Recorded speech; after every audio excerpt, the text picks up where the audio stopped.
Hello, everyone. We are going to start the event. So thank you, everyone. Welcome, everybody. My name is Flo.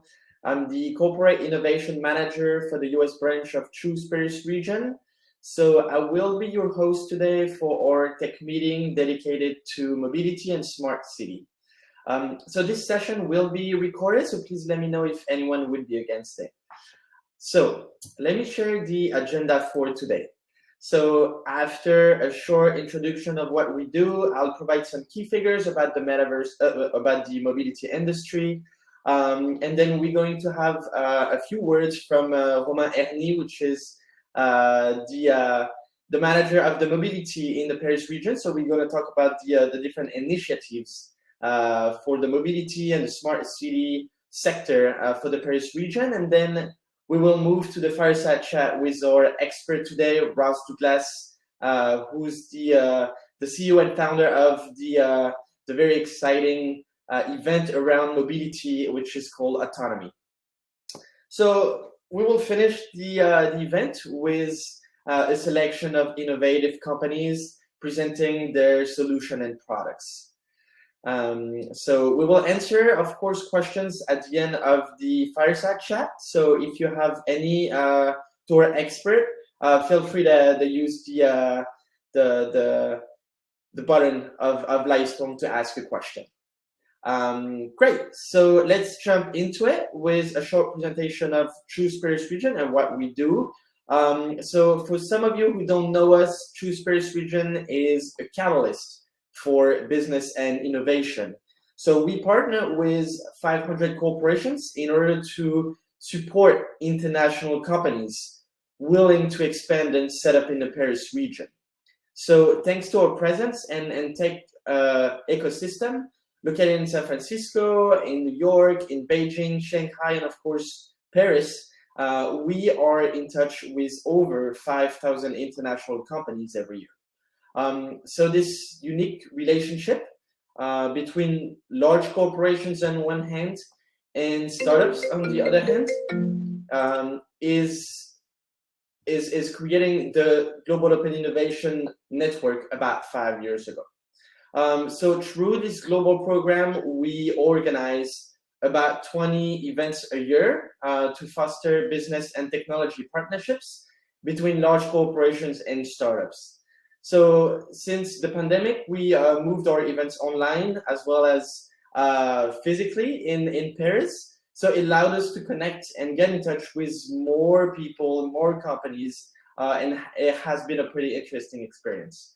So in terms of technology topics, you can see we cover a narrow of them from AI to VR, IoT, as well as retail, logistics, and you name it.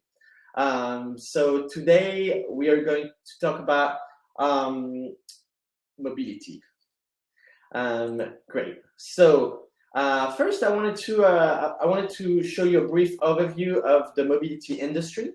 So it's composed of different actors from various industries. Of course, you know, like the big names. It's Tesla, it's Uber, it's Ford, Bolt, etc., etc. But of course, we can include actors from a lot of different industries, like for example, in the software industry or in the consulting industry. So the key figures I wanted to share with you today, I wanted to stop on three main figures really quickly to set up the base of our discussion with our panel today. First, the global mobility market was valued around $130 billion in 2022, based on a PwC report. Of course, mobility is composed of different concepts that are not counted here, so it could have like many different numbers, of course, but this is the number that we're going to stop on today. So something important as well is that by 2028, the market is expected to reach around $227 billion. And so this represents a compound annual growth rate for the industry to be expected to be around 20% from 2022 to 2028. the trains industries where mobility are like a prominent trend today, as we can see here. It's obviously like the electricity with cars, bikes, e-bikes, for example, mobility as a service, autonomous cars, and air mobility. So to finish this brief overview of the mobility industry, I wanted to share this non-exhaustive market map with you. We designed it based on different players we have identified on the market. It's missing a few actors, of course, but it gives us a good understanding on what is happening these days. So I don't want to get into too much details. So if you're interested or have any questions, feel free to reach out to me and I'll be glad to share it with you or tell you how we've built it.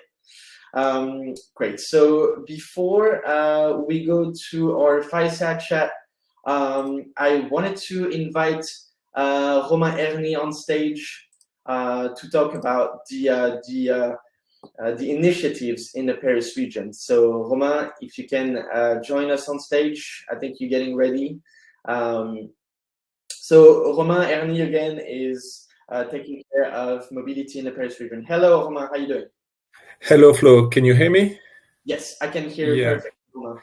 Thank you for the invitation. Hi, everyone. It's a real pleasure to be here. So I won't be too long, but thank you, Flo, for giving me the opportunity to maybe give you more broader view of what's happening in the Paris region. I know that you will have a very exciting discussion with Ross.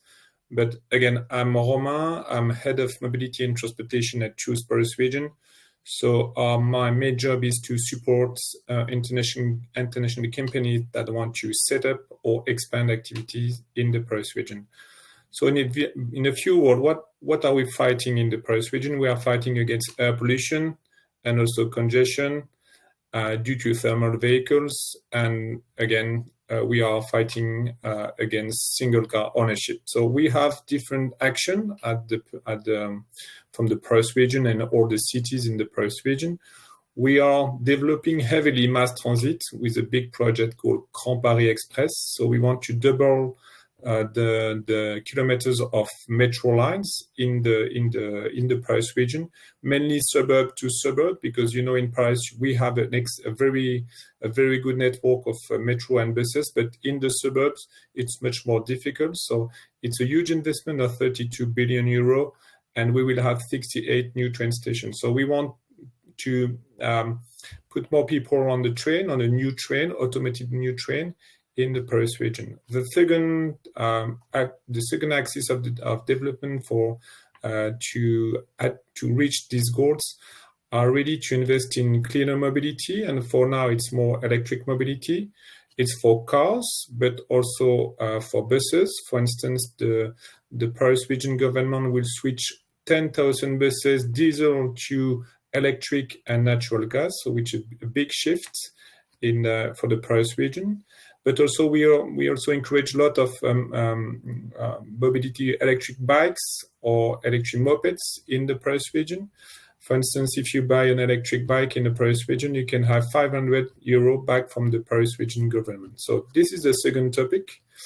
And the last one is really to develop active mobility, walking, biking, and investing a lot in bike lanes, in bike parks, but also make the street more livable for people to walk in the city center of Paris, but also in the suburbs, as I mentioned. So again, I would be very pleased I won't be too long, I will be very pleased to give you more details. You can connect by LinkedIn. And also for you, Flo and Ross, we developed recently a guide doing business as a mobility company in the Paris region with Ross and the team of the Autonomy team. So again, you can download that on our website and give you more ideas on the project running on. But I remain at your disposal if you need any more information on this exciting market. But again, it's an exciting time to jumpstart and to start the business in the Paris region with the Paris Olympic coming up next year, and all the projects we are developing here. So thank you. Thank you so much, Romain. Very exciting indeed with the with the Olympics next year, it's gonna be a lot of change and probably a lot of showcasing as well during those Olympics. So very exciting. Thank you again, and see you soon. Great. So we are going to move to the fireside chat with our expert today, Ross Douglas. I'm really excited to welcome him today. We're going to talk about the different specs, I would say, of mobility from like the air mobility, electrification, and everything we've talked about since then. Hello, Ross. How you doing?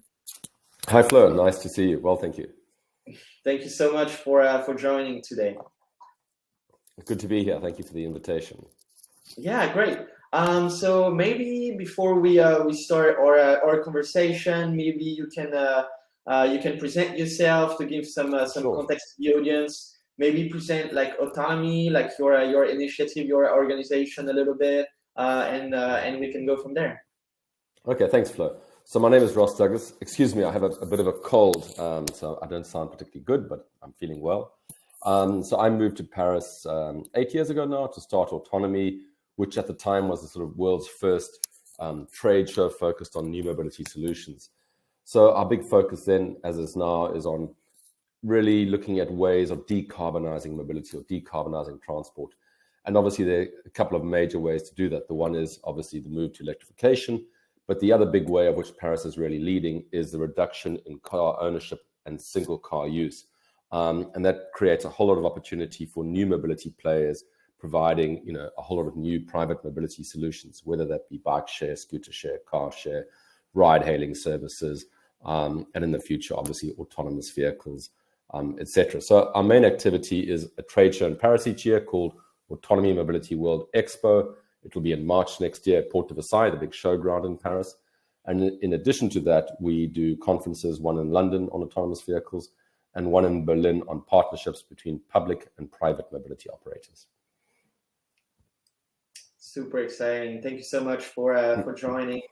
My first question, Ross, obviously something that is happening and has been happening is obviously the COVID, because the mobility industry was impacted. One of the industry that was impacted the most, I believe. I wanted to have like your opinion on that, like how it affected mobility and how it affected actually innovation in mobility. Because before COVID, we were like seeing like a lot of different things happening around like shared mobility, for example. A lot of people getting together or like being close in a closed space to travel together or something like that. So I wanted to have your opinion on this, and are we out of the woods yet? So interesting question. So, what happened with COVID, obviously, is that ridership and public transport went absolutely to zero.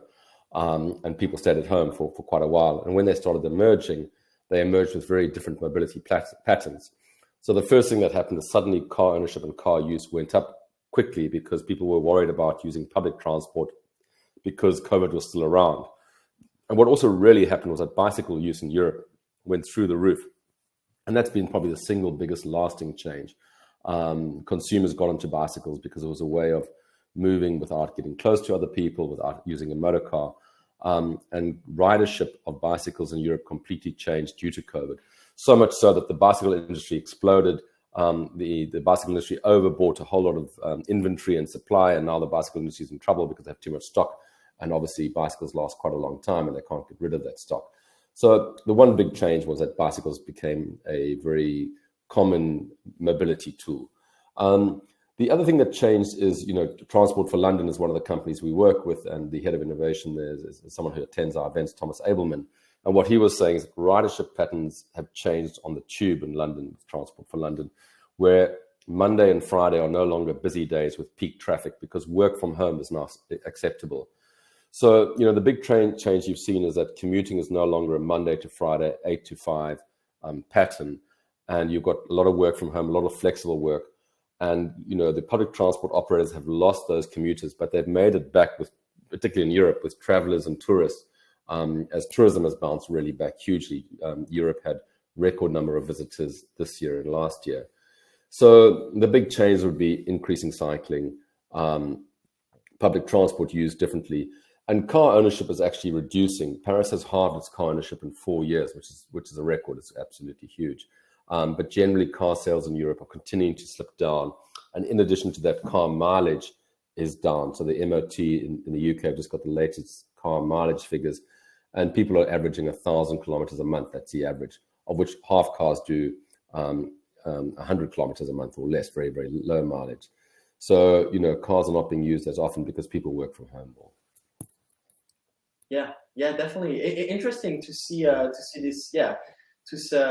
This point of view of like those like transportation. I would say like public transportation get their like, I would say like clients back. I would say like, but the people back.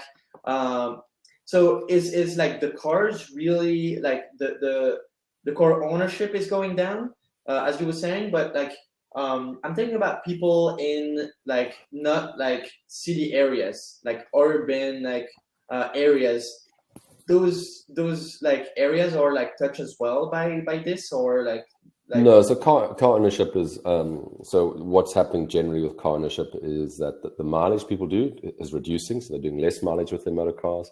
The age of the cars is also getting older, so people are holding onto their cars for longer, doing less mileage in them. But car ownership outside of urban areas, outside of cities, is staying the same. People need motor cars to move and are using them, but they're not buying new expensive motor cars. They're keeping their cars longer and longer. The average age of a car in Europe now is 12 years. It's obviously quite an old car. But yeah, and mileage is going down too. Mm-hmm. Yeah. And so talking about this car ownership, like I would say like since like 2010, we've seen this subscription model entering the mobility market, I would say. So we can already see like on the market on like a lot of initiatives around like the automotive actors going with that way, like leasing or like contracts for a few years. Can you touch about like a little bit of that and like talk about like the way it's going to change a little bit about like this ownership? Yeah, and I think a lot of the automotive, the big OEMs look at the kind of Netflix model. So what Netflix is, it's a subscription-based model, Apple Music, and they understand that people like flexible. And obviously, when something is fixed and there's a flexible option, people always go for the flexible option because your circumstances change and you can opt in and opt out, etc. So you go. So I think everybody in the world has seen the success of Netflix. Everybody in the world is trying to say, how do we build a subscription model? At the moment now, many OEMs have a car subscription model, whether it be Toyota, Renault Mobilize. There are a whole lot of them. There also, in addition to that, new companies like Lynk & Co. that have a subscription of it's a sort of hybrid SUV, priced at €550 a month. And you can subscribe for that for 1 or 2 or 3 months. And while you are subscribed to it, you can also put it on a sharing platform to reduce the cost, so somebody else can use it on the days you're not using it. And it starts becoming very attractive. So, obviously, you use a car more in summer during the summer holidays. If you get a subscription for €550 a month, it's really cheap because you're not carrying the costs throughout the year. Interesting enough, in America, the Automobile Association just got the latest car ownership costs, and they were saying they're now gone up to €1,000 a month, $12,000 a year, which is really high, and that's increasing the cost of the car, increasing insurance, and some increase in the fuel, but not much, many cost of car and insurance. So I think we will see, as always with every industry, a move from fixed to flexible. And I think every single car maker and car rental companies and are trying to understand how do we get into the flexible space with a subscription business. Mm-hmm. Yeah, makes sense. And so in that flexibility, do you see like share mobility again? Like I mentioned that earlier, but for example, like several people owning like a single vehicle and like taking turns in using the vehicle. Do you think like with all those initiatives, this is like the end of the concept of like owning a vehicle in the future? Not in the next 5 years. So I think what you're going to see is, and So we now have the compulsory banning of combustion cars starting in 2035 in Europe. So in 2035, no more new cars can be combustion, all have to be electric.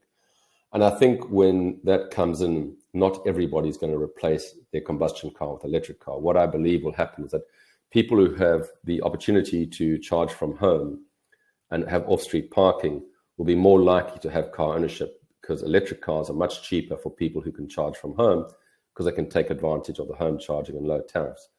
People who live in Paris like me, who don't have off-street parking, or London or Milan, owning an electric car is a lot more difficult and a lot more expensive, because you have to rely on public charges, and that charging is more expensive, and it's obviously more of a hassle. You have to go there and wait while it charges, whereas if you drive home, you park, and it's no hassle at all and very, very cheap. So I think you'll start seeing two different types of car ownership patterns. People living in suburbs with off-street parking will own electric cars and have very cheap mobility because of the cost of charging those cars. People living in cities will use flexible car ownership, subscription, rental, car sharing. In terms of car sharing itself, that's not an easy business. What we've seen is that a lot of companies are trying that. It's extremely hard.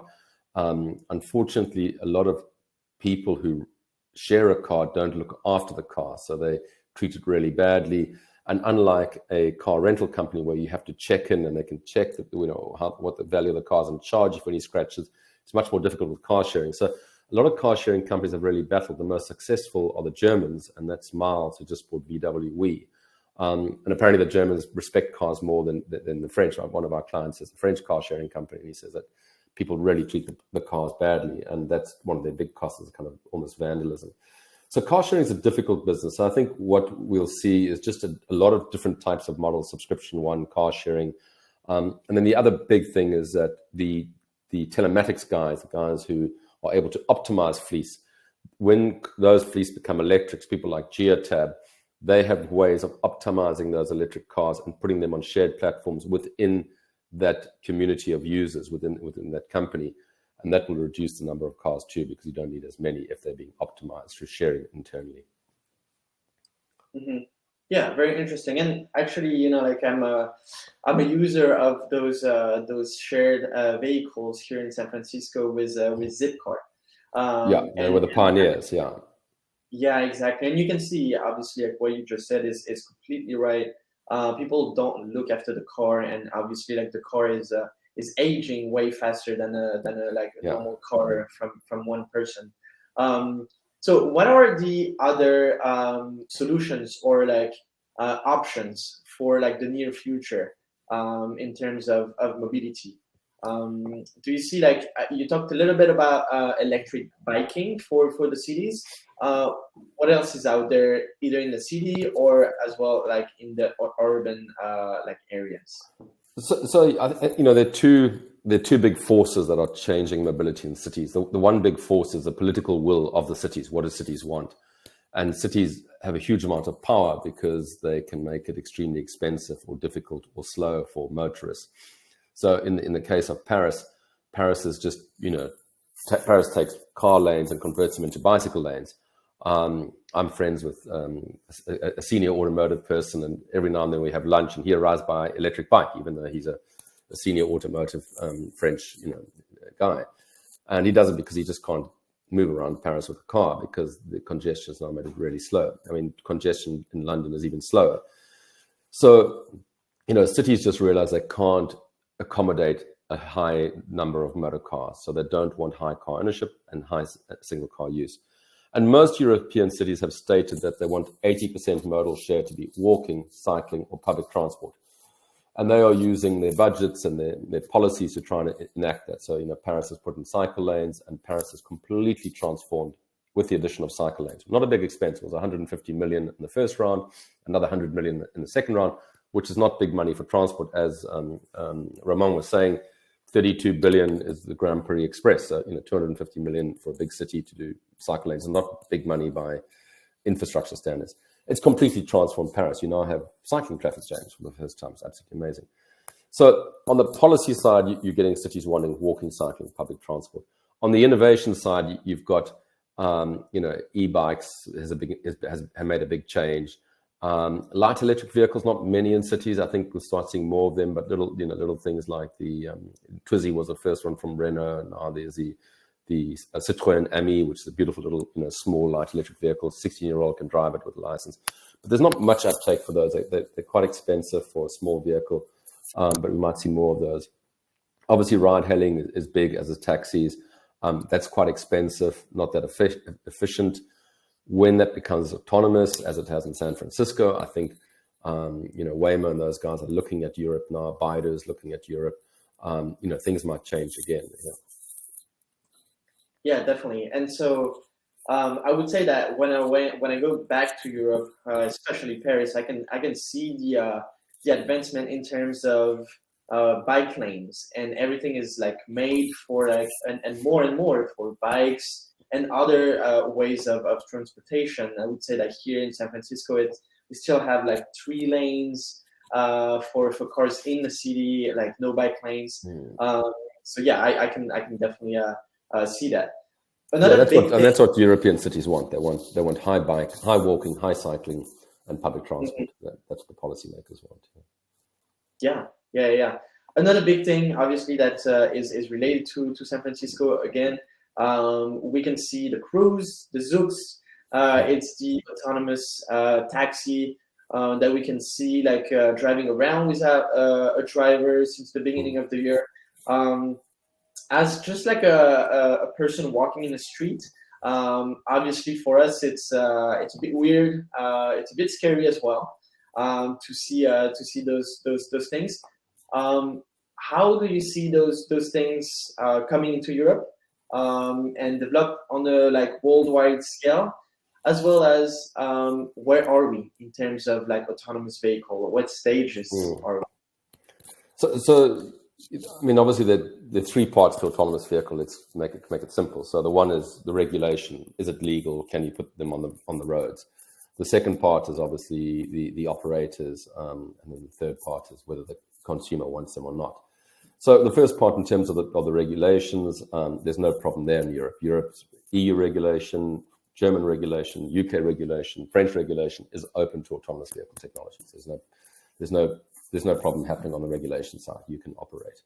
And there's a pilot in Munich with Mobileye and Sixt using NEO vehicles. The second part of it is the kind of business system and the operator. There isn't a company in Europe of any size that is trying to build a robotaxi fleet. And I just don't think there's a company big enough in the technology space to fund that amount of money. If you look at what Waymo and Cruise and Baidu have invested, it's hundreds of billions, or at least it's tens of billions, and collectively it's over 100 billion. It's just a huge amount of money. Europe, as you know, doesn't have big tech companies. It has big legacy automotive and industrial companies and engineering companies, and obviously robotaxis are a technology business. So we've had a couple of conversations with Waymo and Baidu, and they're looking at our events to come and communicate. So they are looking at coming into Europe. When and how, we're not too sure. I mean, but it's obviously a new place for them. They have offices in London, small offices, and they employ some people in public relations. But I think Europe will probably not have its own robotaxi business, but will probably have a foreign company coming in partnership, maybe with a local company. And then the third part is, the adoption from the consumer. I think European cities are pro robotaxis, but they don't want it to contribute to congestion. So obviously, if a robotaxi is used for a single passenger, it contributes quite heavily towards congestion. Obviously, if it's used as a shared taxi, it contributes a lot less to pollution. So European cities are very pro the shuttles like Navia and EasyMile, and ZF is making them. That's a 15-seater shuttle. But again, none of those have been deployed commercially yet on scale. But I think we'll see policy side pushing for the shuttles, the 15-seater shuttles. And I think the big guys from China and America will start looking at deploying somewhere in Europe in the next year or two. That's my guess. Okay, so you don't see any initiative on the European side. It's only going to be the US, China coming with their big. There isn't a European company that is running robotaxis at the moment. I mean, you have Mobileye, which is an Israeli company, was got bought out by NVIDIA, the Americans, but they have a little pilot in Munich. They've had it for 2 years. It hasn't really, they don't seem to have an ambition to run a big fleet. I don't know what the economics of Waymo Cruise are, but obviously in the beginning it's extremely expensive. There's lots of losses. It's a tricky space to be in, and it's really the place for tech companies. It's not, it's not the kind of thing that Mercedes or BMW or Renault would get into, running a fleet of robotaxis. So the one OEM that is looking at it is Volkswagen. Volkswagen's got a very nice bus called a Moya, and they only run it in Hamburg at the moment. It's a bus service, like a sort of 8-seater bus, and they want to convert that into an autonomous vehicle ride-hailing service. There would be a shared ride-hailing service. So that is the one company that is looking at the space, but it's not a classic robotaxi like Cruise or Waymo, where you call it and one occupant is driven, per trip. It's more a on-demand pooling, ride pooling system. Yeah. Mm-hmm. Interesting. So do you think those robotaxi, as you call it, are like helping and pushing for like autonomous vehicle as like on a large scale? Because like we can see like like a few companies, Tesla is working on autonomous vehicles.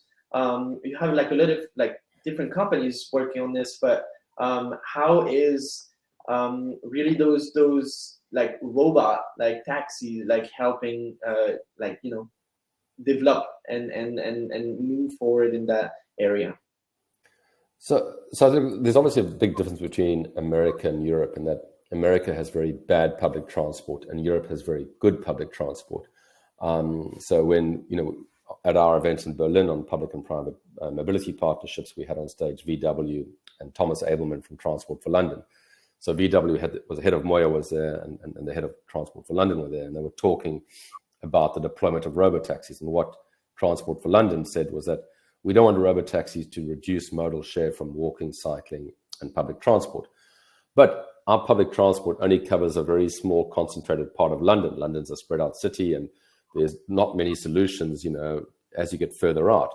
So we would love robotaxis to do that first and last mile, to get people from the station a little bit further out to their homes, because as you spread out, walking, cycling doesn't work. People take a train. There's just sort of 4 or 5 Ks to go to get home. So I think in Europe, the policymakers will try and protect their public transport network, and obviously, transport. I mean, Roman was saying about the Grand Prix Express. That's a 32 billion, investment that the French government's made. They don't want everybody now traveling surface on American robotaxi. They need to protect that and make sure people use it, because it's a massive investment. So I think American robotaxis work better because it isn't a public transport alternative. I think in Europe, the streets are smaller, more complicated. There's not a grid system. There's great public transport. Its distances are shorter, so walking and cycling works. So I think, that the mobility operators, the private mobility operators, the autonomous vehicle operators would need to work very closely with the public transport operators and public transport authorities, because they have so much power in Europe. So, for example, in Berlin, the public transport authority is BVG. And I had dinner with the head of BVG a year or two ago, and I said to her, "What is your biggest challenge?" And she said, "Finding drivers. No one wants to be a driver in Germany, even though it's paid, I think, 2,500 euros a month. With pensions, it's a good job. It's a well-paid job, relatively speaking." So, she's looking at autonomous vehicle technology to try and move passengers from the trains or the metros, out into the suburbs, etc. So I think Europe, unlike America, will have a lot of autonomous vehicle technology working in partnership with the public transport authorities, whereas America is much more kind of individualistic culture, kind of winner takes all, and you have very little good public transport in comparison to Europe. So I think there'll be that difference here. Yeah. Super interesting. So the US would be autonomous, like driving with like the help of public transportation, like you said. Would you say that Europe would be turned with air mobility? That's something that is like wanted to discuss, and it's also like a question in the chat from Terry Gruska as well. We know that like a flying taxi will be introduced during the Olympics next year. what are the perspectives for like such a market in Europe? I mean, I don't know. You know, there are quite a few flying taxis or VTOLs, German ones. So there's obviously quite a lot of interest in Europe for VTOLs.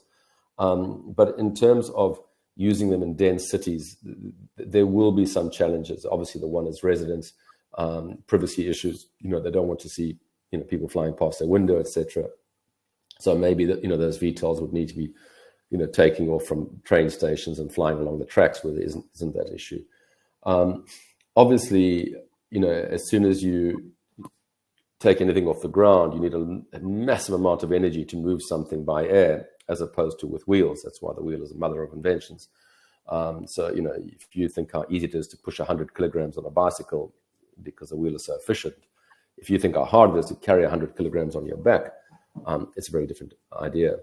So, I think the application for, flying taxis would be more limited than people think. I think the energy requirements would be substantial.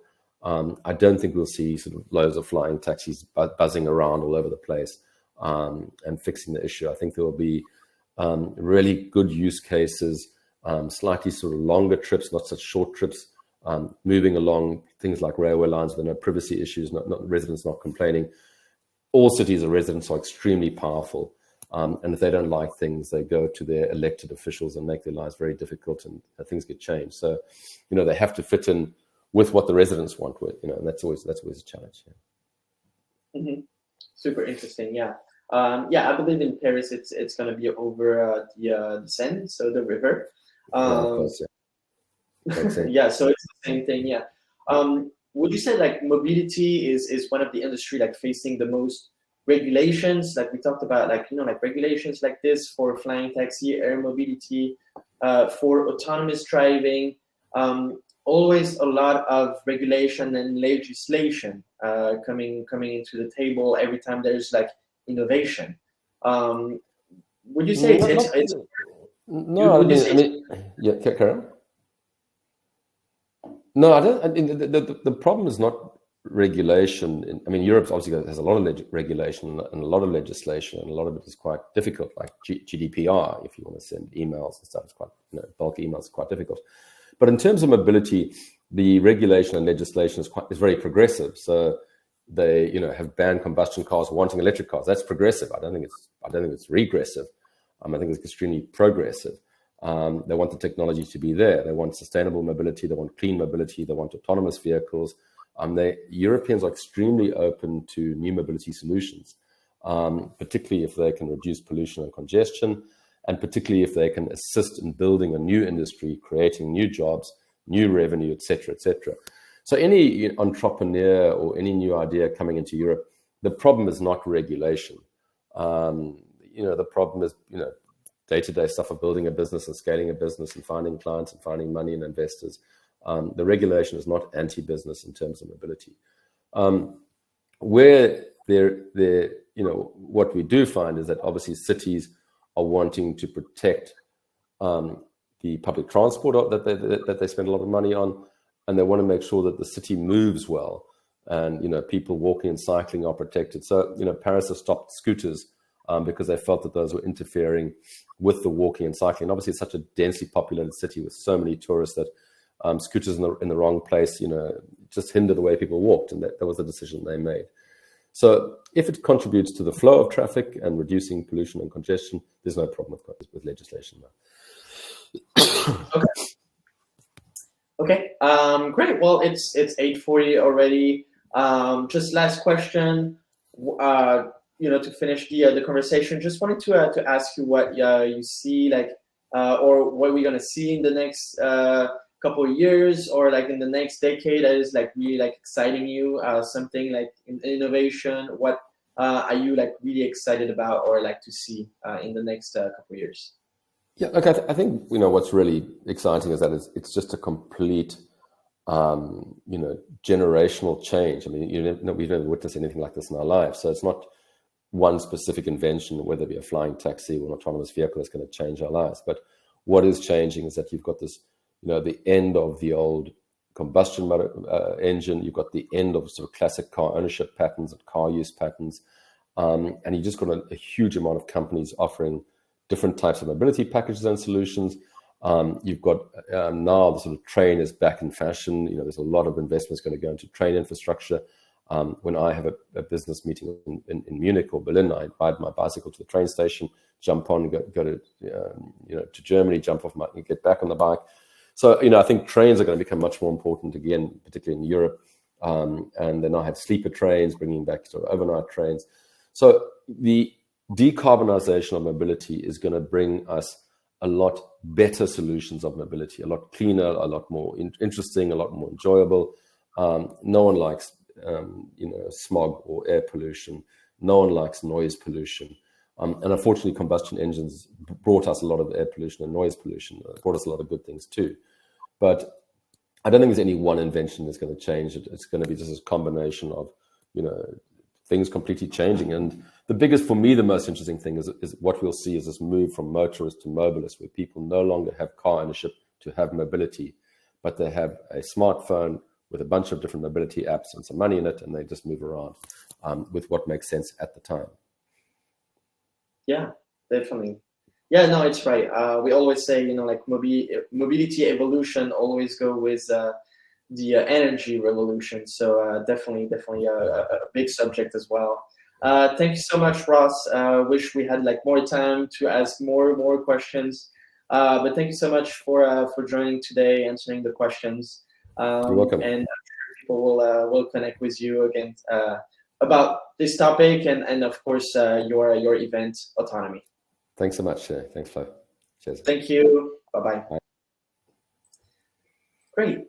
So we are going to move on with the second part of our event today with the presentation of startups. So we have 5 startups today. We are going to start with GPR with Noah. Hello, Noah. Hello. Can you guys hear me all right? Yes, I can hear you perfectly. We are going to upload your presentation, Okay. and the floor is going to be yours. Great. So this is your through it. So your presentation is here. You can tell me next when to change the slide, and the floor is yours. All right, great. All right, well, good morning, everyone, and thanks for the invite. So my name is NEUGUE. I'm the VP of Strategy at GPR.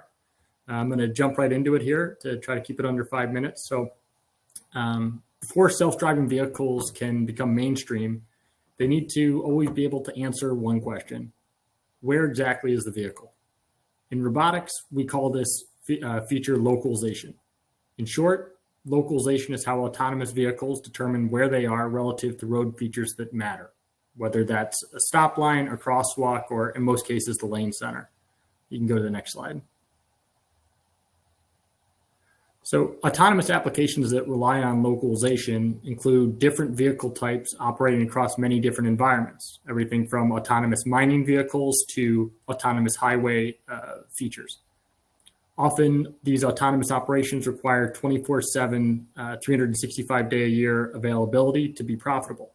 And this is really where the problem lies currently. The localization solutions you're likely familiar with will rely on LiDARs, cameras, and GPS. But these sensors are often not able to provide the high robustness needed to support the availability requirements for AV fleets to be profitable. Next slide. So common occurrences like rainfall, snow, fog, tunnels, or degraded lane markings can compromise localization, leading to, at best, lost revenue, and at worst, a dangerous scenario from autonomous fleets with unreliable localization. So with that, let me introduce you to GPR. You can go to the next slide. So you can click again, actually. I think there should be another image. Nope, may I go back? Somehow one of the images is missing. So GPR is a fundamentally different localization modality to all other autonomy sensors. So traditional sensors use surface landmarks to position autonomous vehicles. These landmarks often include things like lane markers, curbs, the corners of buildings, or even satellites. Now, these types of landmarks are easily blocked by other vehicles on the road or adverse weather. In some cases, they may not be available at all, like in a tunnel or parking garage. So GPR also utilizes landmarks for localization. The key difference is that the GPR landmarks are beneath the road surface, meters beneath the road. This makes for an exceptionally robust data layer that can be used for matching. So to access that subterranean data, GPR uses a custom ground penetrating radar that we mount to the underside of an autonomous vehicle that can capture data from meters beneath the surface. The radar image generated from this GPR has highly unique character, which makes the data ideal for precise positioning of autonomous vehicles. So you can go to the next slide and then play the video if it'll play. So maybe click again.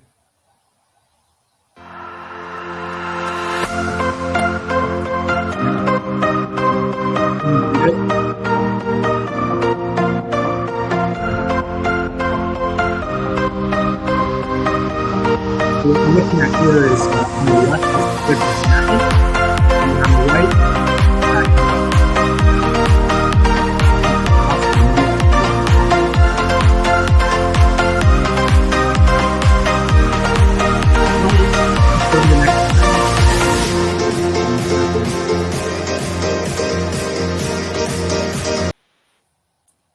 yeah, so sorry about that. I don't know why it was playing music there. So what we were looking at, though, is GPR is a map and track solution. So you can create a subterranean map with any vehicle equipped with GPR by manually driving. So that's what we were looking at in the left image, is building that subterranean map. And then on the right, we can track to that map using any other vehicle equipped with GPR. And the system can offer a 5-centimeter accuracy positioning, which is very good for localization. So really the key to GPR is its high availability. So unlike many surface features, the subterranean landmarks or fingerprints extracted by GPR are resilient over time and impervious to environmental conditions, including snow and rain. The GPR generated subterranean data is protected by the surface, making it robust in adverse weather that can degrade other sensors like LiDARs, cameras, and GPS. So scenarios with GPS denial, like parking garages, scarce landmarks, harsh conditions, urban canyon or canopy, and of course, snow and rain are all easily handled by GPR. Go to the next slide. So because of these attributes, some of the key autonomy applications for GPR are in the automotive space. So for valet parking applications in the ADAS, and then level 2, level 3 cruising functions on the highway. For autonomous mining, both off-road, above ground and underground, last mile and middle mile delivery, so delivering packages and food. In the defense sector, so platooning of military vehicles. For seaports and airports, logistics, moving these packages or containers around. Long haul freight, and of course, robo-taxis. And then next slide. So GPR is easily integrated into existing mapping and localization solutions. This is key for quick adoption. With GPR, customers can quickly increase the availability of their existing mapping and localization without a massive rework of the stack. And then next slide. So with that really quick introduction to GPR, a key takeaway I'd like to leave you with is that ground positioning radar provides exceptional, robust localization for many autonomous applications. And this is because GPR accesses data that is always available and never blocked. We can always see our data. So I only had a short amount of time with you today, but I'd be happy to go into greater detail in a future meeting. So please reach out to me directly at noah@gpr.com. And thank you for the time. And there's one more slide with our call to action. Yes. Thank you so much, Noah, for your presentation. Yeah, of course. Great. So we are going to move forward with Jurgen. How do you say your name, Jurgen? I want to make sure I don't butcher it. It's Jurgen. Jurgen, we call it. It's a bit tricky. Okay, perfect. Yeah. Yes, for hard Hyperloop, Jurgen, we can hear you well, see you well, so the floor is yours. Yeah. I just want to say I have a couple of slides and animation, so maybe I can use a small signal like this for you to go to the next slide. So then I have to say next slide like 50 times. That would be Perfect. good. Okay, thanks, Flo. So first of all, thank you for the opportunity to let us speak to your audience today. And I would like to give you a glimpse into the world of hard Hyperloop. So what we see is a growing demand for transportation towards 2050 with about 250%. And we all know that this will put massive pressures on the existing infrastructure that we have, resulting in more congestion, risks for safety, and also more emissions. And what we see is that building the same roads, rails, and airports will not solve our problems. Because if this is the problem, having congested roads, building more roads will not solve it. But what will is creating a new form of public transport that is so competitive that it's easy for passengers to make, and even natural, to make the sustainable choice. So what is Hyperloop? Hyperloop basically combines a few features. It consists of vehicles that travel through low pressure tubes, and because there is no air in the tube, there is no air resistance. In addition, it is magnetically suspended, and because of the magnetic suspension, we have no rolling resistance. And with these resistance benefits, we can achieve 10%, we can operate at 10% of the energy of cars and planes, making it extremely energy efficient. And we know that to be sustainable, you don't only need to be electric or use green energy, but also use less energy. And that's where Hyperloop truly stands out.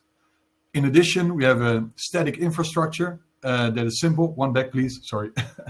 We have a static infrastructure that is relatively lean and simple, allowing us to build this system at only 30% of the cost of rail.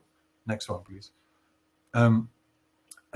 Is this supposed to be an animation? Does it play or? I believe it's not going to be playing. Okay. Well, then I'll just quickly explain the one key feature of Hyperloop, and that is that it operates as a highway system, basically allowing vehicles to exit and enter the main line, similar to a highway, allowing vehicles to travel directly from origin to destination without intermediate stops.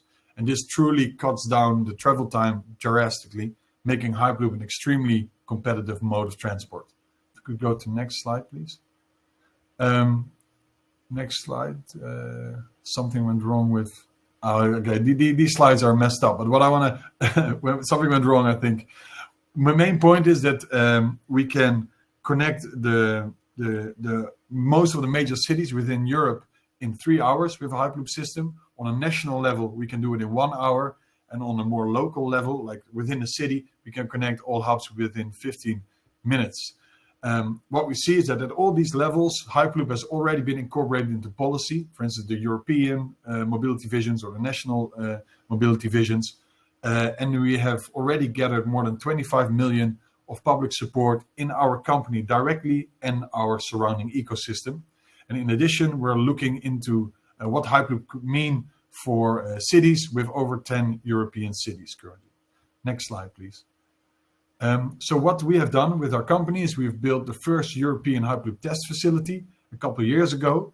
Here we proved our main core functions of Hyperloop, and now we are building the European Hyperloop Center, which is basically its big brother. It's a 420 meter long test track where we will show our key technologies at full scale. And this test facility will be done at the end of the year. Then we will start testing, and it will set the basis for a global Hyperloop standard. And why is this standard so important? Next slide, please. That is because it allows Hyperloop to scale and be interoperable. With this standard, all governments can invest in Hyperloop and build these infrastructure guideways in an efficient way. And we all know that governments are massively invested into infrastructure projects. If you go to the next slide. Knowing that towards 2050, about 50 trillion needs to be invested in infrastructure. And currently we're looking at on a global scale, we see that 700 billion is invested in rail infrastructure on an annual basis. And we believe that when we prove Hyperloop technology, which we are very close to doing, a big part of this annual investment in rail will shift towards Hyperloop, creating a massive new market. Next slide, please. So in this new market, we of Hard Hyperloop, we develop the vehicles All of the technology will be in the vehicles, as I said, and the infrastructure will be simple, resulting in high tech in the vehicles, high barriers for entry, but also high margins to be made with the selling of our vehicles. So far, we have generated around 700K in revenue, but now we're really aiming to commercialize and build our first pilot by 2030. And then after that, once we start building first routes, we foresee about 3 billion of revenue starting from 2040. Next slide, please. So we are led by an experienced team. We are a team of 45 experts led by our CEO, who has over 40 years of experience in the transport industry. We also have a chief financial officer, which has already successfully scaled and exited 8 companies. And in addition, we are led by one of our co-founders, Mark Scheuze, who was part of the winning team of the first Hyperloop competition. Next slide, please. So what is our opportunity now? Is that we are raising 20 million by mid-2024, of which 10 million is already committed, and we provide a 20% discount for early investors. And with this investment, we aim to realize our vision by building a full-scale passenger vehicle prototype. Next slide, please. So we invite you all to join us in this emerging market. You can become a partner by positioning yourself in the Hyperloop industry and become a part of its future supply chain, or become an investor, invest in our company and help accelerate this technology. So we hope you join us and reach out if you want to, and let's make Hyperloop happen together. Thank you very much for your attention. I hope to hear from you. Thank you so much for your presentation. Really exciting for the near future. Yes. Great technology. Thank you, Jurgen. Thank you. Thank you. Well. Great. We are going to move forward with City Transformer with Udi. I believe Udi is going to replace Asaf, who was supposed to pitch today. We're just going to wait for Udi in a few seconds. Hi, just let me know if you see me. Yes, I can see you. I can hear you perfectly. Perfect. So first of all, thank you very much for the opportunity. And sorry for the last minute, because last minute decision to really participate. I'm speaking now from Tel Aviv, Israel, a country that has experienced maybe one of the most horrible terror attack in the age of the modern world. More than 1,000 people were brutally murdered in a few hours, compared to our population is about 10 times in the 9/11, and their families, fathers, mothers, were brutally murdered in front of their children, babies, grandmothers, and grandfathers. So first of all, apologize for this. I'm replacing actually Asaf, my partner, who is stuck abroad and cannot participate because there are no flights to Israel. And I've been planning to rehearse this presentation the last 3 hours, but I found myself running with my 3-year-old kid on my hands to the shelter 3 or 4 times in 30 seconds. So I'll do my best. Thank you so much for still joining today. We're definitely thinking about you and your families over there. Thank you very much. So I will start. And our mission at City Transformer is actually reshaping the future of urban mobility as we see it. Next, please. So when we look at urban mobility, next, we look at the time, money being spent by using car mobility inside cities, especially in urban places. We know for a fact that public transportation is very good. It has its disadvantages, especially in the first and last mile. But actually, it's relatively good, especially in Europe. And micromobility has its disadvantages. We know specifically in Paris that it was banned urban, at least shared micromobility. Next, please. So with this, we set out with a mission to find a suitable, maybe substitute to cars inside cities. And the reason for substituting cars inside cities is we believe that having micro vehicle to replace e-scooters, e-bikes, or public transportation are definitely not the answer. We need to encourage micro mobility. We need to encourage public transportation. But if we can convert people from using these big SUVs to these small vehicles, I think that we can really create an impact. We understood that in order to do this, you need to create a vehicle as small as a motorcycle, with a footprint of a motorcycle. And at the same time, while doing it, next please, if we want to convert people from the big SUVs, we need to create something which is the first, maybe premium mini mobility car that will look also in different aspects of safety, on user experience, sharing, and others. Next, please. So we decided to create a vehicle as small as a motorcycle, but in order to really do it and create a 1 meter width vehicle that can park and outsmart traffic like a motorcycle, we needed to widen the chassis in order to get the stability also in higher speed. So we worked a few years to develop a unique mechanism that really transformed the vehicle from 1 meter to 1.4. 1 meter drive up to 40 kilometers per hour. 1.4 you can drive up to 90 with a safety, stability and a visibility, which is much better. Next, please. Maybe this is a good example. If you can just play about 20 seconds or 30 seconds out of this video, because it was taken in Paris by Top Gear that chose our vehicle together with a Citroën Ami, the return of the microcars, and Carver, of course. Yeah, I believe, Udi, that there's no animation on Livestorm, unfortunately. Good, so I will have more time to talk. So they took our they took our vehicle for actually for Paris for 1 day of shooting. But the most important thing over here is public acceptance that small micro vehicles can make a change inside cities. Next, please. So looking at the different USPs that the car has. So as mentioned, the first and foremost is the ability to change your dimension and to really stack up to 4 of them in a single parking place inside a city, while also having the user experience and the safety more related to vehicles. Next, please. And of course, connectivity. We wanted to create a seamless flow because today everything is about user experience, going from your smartphone to the car and back, especially in a shared vehicle. And that's a thing that we are working with Bosch and also already released a proof of concept in Milan about 2 months ago. Next, please. So when you have the perfect hardware and perfect software for whatever you want to do, next, please, you have a unique or can create a unique business models. And this is exactly what we are doing, whether doing it with life-sharing, life-saving fleets. That's exactly what we are doing now, as well as doing it, next, please, also for mobility shared services like real estate and like hotels, which is a thing that we are now promoting faster and faster. Next, please.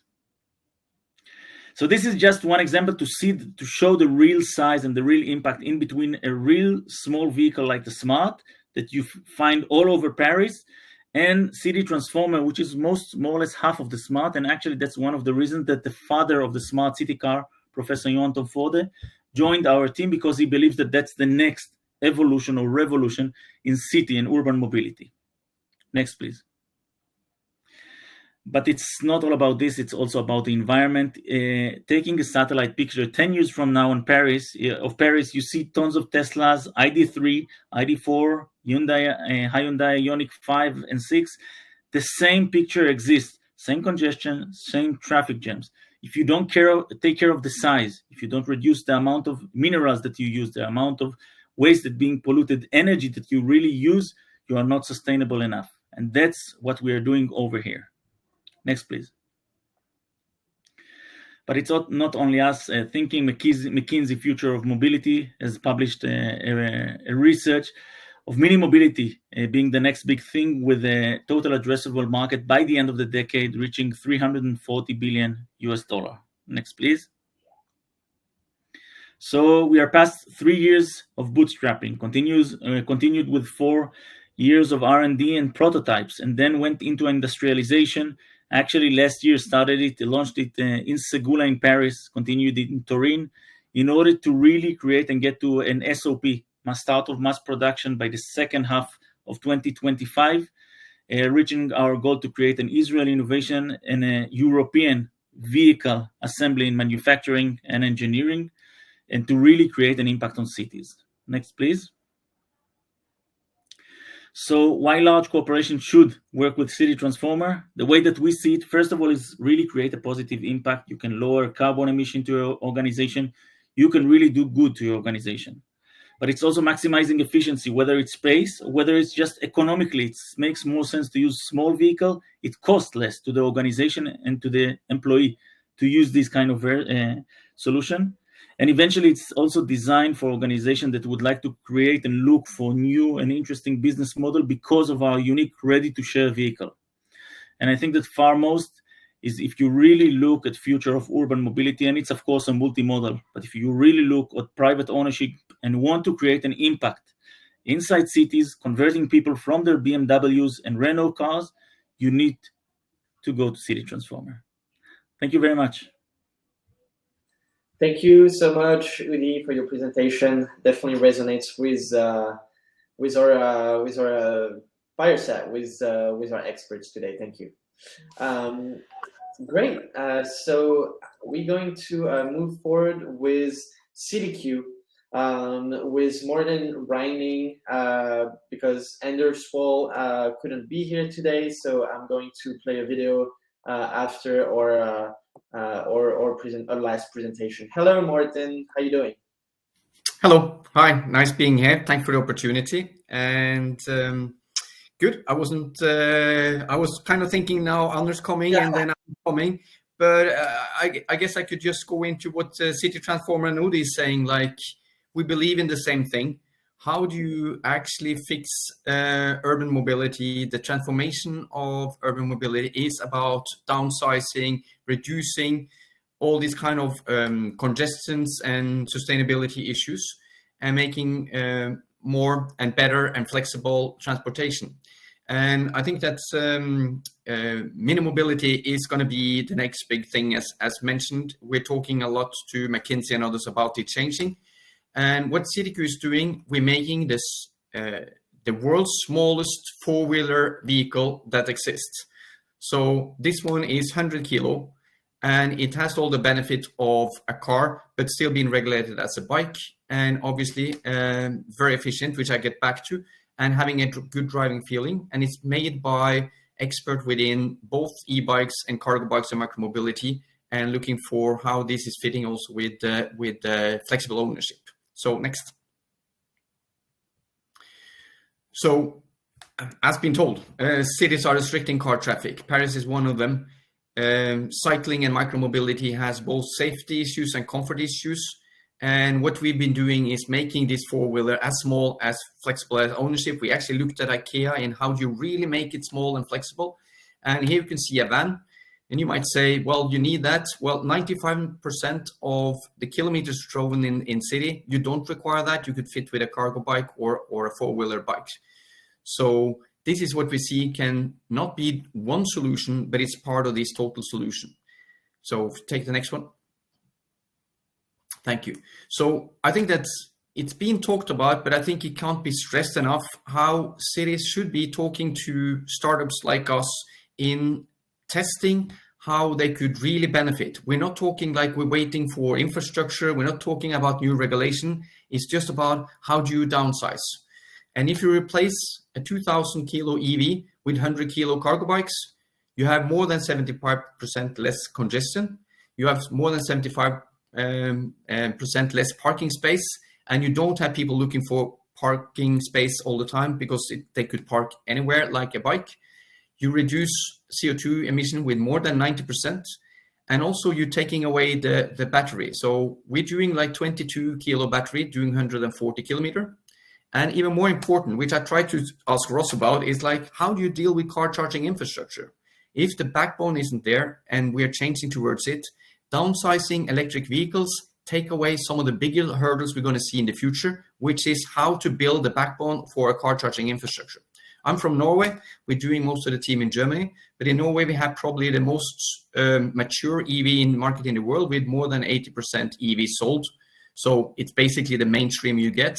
We have a charging infrastructure, but we've taken like more than 10 years to build it in Norway with smaller city. We're seeing this is going to be really a hurdle in the rest of Europe. That's why we think this downsizing is so important. Next. So I thought it was mainly B2B. I'd say like we're doing this modular platform, which means we can do a lot of different bikes. And we're already at the stage where we have like 4 models already in the market at low volume, pick up 2 different cargo bikes, and we're also now about to release a passenger version. So it's all about how can you change this and be as modular as possible so you could do what is really taking time. I think there's been talking about innovation.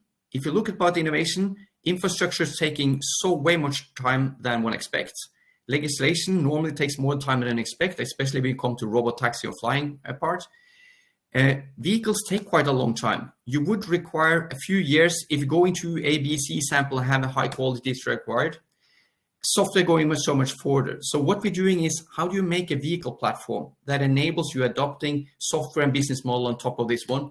And that's the way we've been working, how to make speed of innovation and addressing this one more flexible for both cities and the different markets.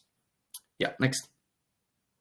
So here's some of the customers we're working with, DHL, Volt, we're doing municipalities, we're now being addressed by postal services in several countries. We just reached the C sample level, which means like we have a maturity part, but we're going mass production after tuning this one. I would say we are already invited into some really interesting project in Paris. I can't say more about that, but you will see it in Paris in not too far future. But we're already selling in Germany, Benelux, UK, and Scandinavia. And even though small volumes now, we're talking about how do you make these successful? I think it's been talked by Ross as well. It doesn't help to have just a hype. You really need to make it profitable and work on the cost part. Reliability is one big topic, TCO another one, and that's where we had a focus. So scaling with low TCO and high reliability is the only way to actually succeed. Next one. So there's a lot of use case where we've been invited to participate. It's couriers, postal services, facility management, food delivery, parks and utility services, and people transport. And like one of the customers saying here, like, if you can make a reliable vehicle, I need 2,000 per year. If you talk about some of the bigger customers we talk to, they need 30,000 vehicles by 2030. And we're not talking like e-scooters that is going all over the place. We're talking like, how do you make the urban mobility settings being structured for a shift towards smaller vehicle with the flexibility of how cars fits with mini mobility, with micro mobility. And I think that's where we really want to talk with cities. We have a lot of experience from bike sharing, micro mobility. One needs to work with it, like TLF in London, putting up a cargo bike action plan, not to say it can solve everything right away, but you need to do an action plan and then work with innovation partners to this. Next. So I won't go through all of this, but you can see it here, like with a net weight, 120 kilo here with batteries and the range here, you're getting so much fixed and it's already working. DHL been doing it like 5,000 kilometer and been stunned how reliable it, how flexible, how the riders love it. We're now into a big tender and the unions coming back and saying, this is the bike they really want to go with because they have the car feeling. So it's not, we're not trying to make it a fuller car, but taking the benefit from a car and putting it into a bike. Next. So why should larger corporations work with us?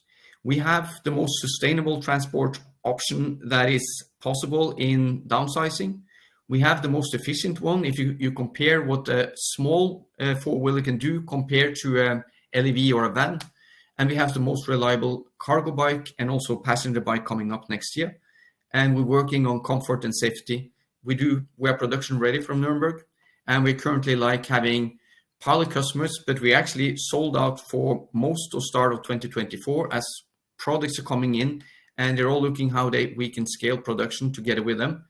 We're still working with partners how we reach high volume 25. 24 is more or less like sold. It's more like we're looking for new partners to work with, like the one we're talking about in Paris. Thanks a lot. Thank you so much. More than amazing technologies again, much needed in our cities these days. So thank you again for this presentation. Great. So we are going to finish this those presentations with the video of the pitch of green mobility. He couldn't be here with us today, so he recorded his presentation. Hello, everyone, and welcome to a short presentation of green mobility. My name is Anders Wall. I am Group CFO and Head of ESG at Green Mobility, and here to give you a small introduction of our company.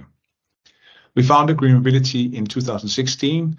We are based in Copenhagen, Denmark, and offer a car sharing service completely based on electric vehicles. When the ideas behind the company started in 2016, it was based very much on 3 megatrends, which are still the case today, being urbanization, all of us moving into the big cities, causing pollution, parking issues, and of course, queuing. The sharing economy, that we can actually benefit from reusing the same assets, and of course, an ever-increasing focus on sustainability. The key part, our enabler, Internet of Things, that we can use our smartphone to connect to the cars, allowing for easy access for our customers. As mentioned, we started in 2016. Already in 2017, we took the company public, and in 2020, we moved it to the main market of Nasdaq here in Copenhagen. Over the years, we've secured strong and continuous growth, lastly with a 30% growth in the first half of 2023. Across our markets, which span 7 cities in 4 European countries, so besides Denmark, Finland, Belgium, and Netherlands, with a combined total fleet of 1,600 electrical vehicles. As a green company, our proposition for our customers is an on-demand, flexible mobility solution, so essentially you can go wherever you want, whenever you want, making it as simple as possible. Our business is, of course, the revenue generated from these trips and subscription fees as well, and packages that we sell for our customers. For our customer, they help the environment by the actual trips they are making, reducing CO2, reducing private vehicles in the city. As a sustainable car sharing, we have a vast operation behind. We operate across zones in the cities, but you're also able to take longer trips outside the city, all depend on the trip that you need to make. So it can be minute-based, hourly-based, or even daily-based. Of course, everything we do is based on a green business. We have our own teams in each of the cities that we operate in.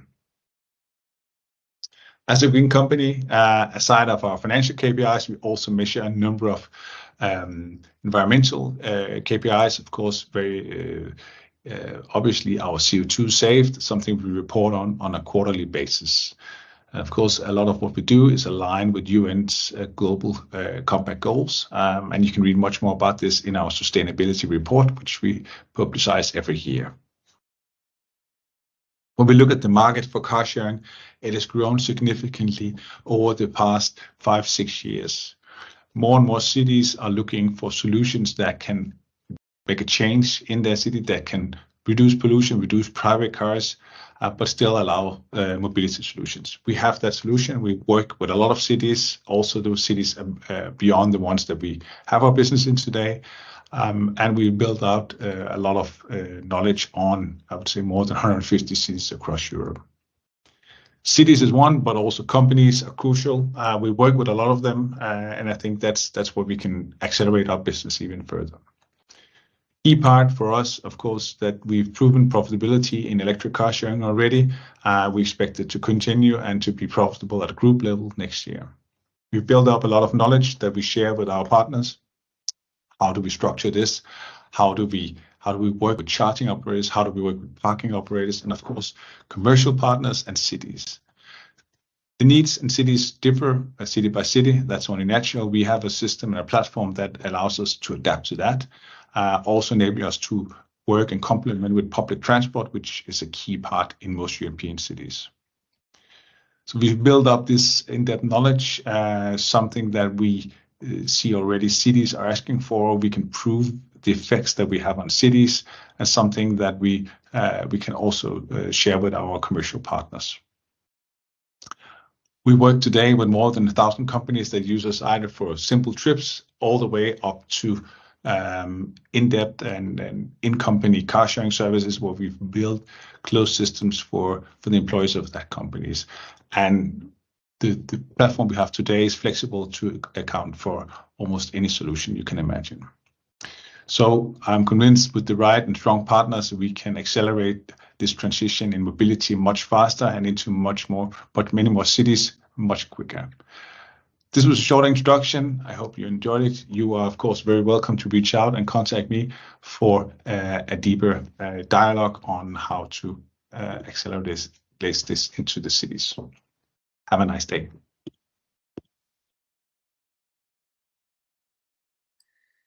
Great. I almost said thank you, Anders, but he is not here. So again, thank you everyone for the presentations.